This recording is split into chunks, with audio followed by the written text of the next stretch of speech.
When they speak of God, people have traditionally meant a personal being, the most perfect one possible, perfect in power, knowledge, and in morality. The first and foremost goal of the arguments is to prove that this God exists, and secondly, to prove that he does indeed possess these attributes of perfection.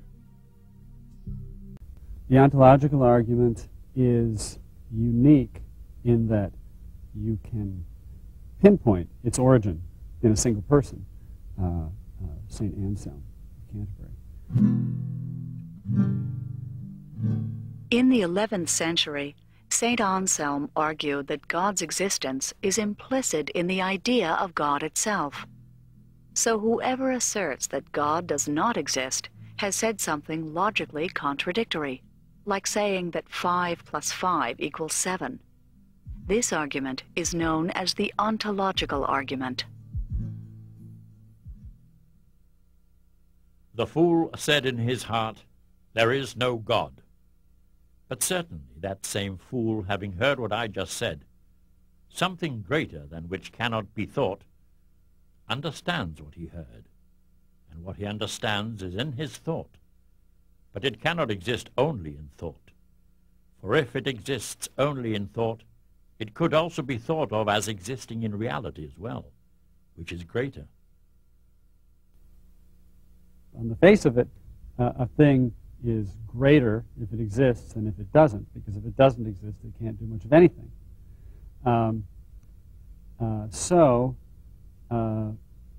Think, fool, of the greatest possible being, list the attributes, and if you don't include existence on that list, I'll point out to you that you forgot one.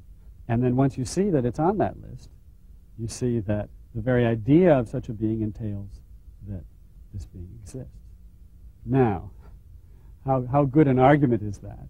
I think in that form, it isn't particularly good. Anselm's argument assumes that existence is a characteristic of perfection. The Prussian philosopher Immanuel Kant objected to this assumption, asserting that existence is not a predicate. He used the idea of 100 coins to make his point. There's no real difference between the idea of a pile of 100 coins and the idea of an existing pile of 100 coins. Each is the idea of a pile worth the same amount, and adding existence to the one doesn't make it the idea of a better kind of thing. If there were a pile of 100 coins and an existing pile of 100 coins, they would be worth exactly the same amount. Existence, said Kant, is not a perfection, but merely an affirmation of what is. His fundamental point was we can never prove existence of anything from concepts alone, which is to say we can never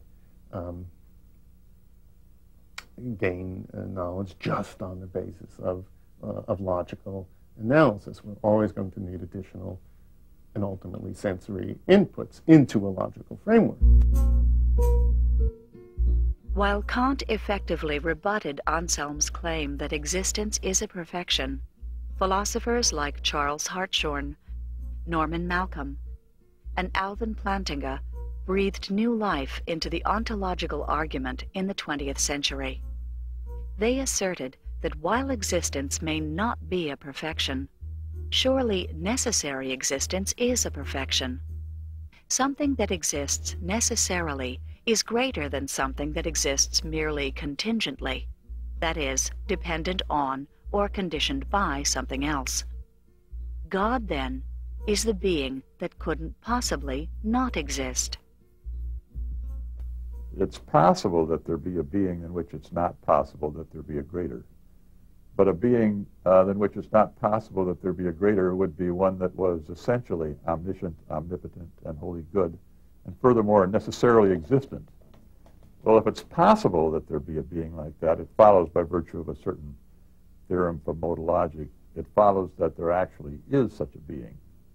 So if you're prepared to say even it's possible that there be such a being, you're really committed to saying, you're committed to saying that there is such a being unless you want to reject this part of modal logic, which most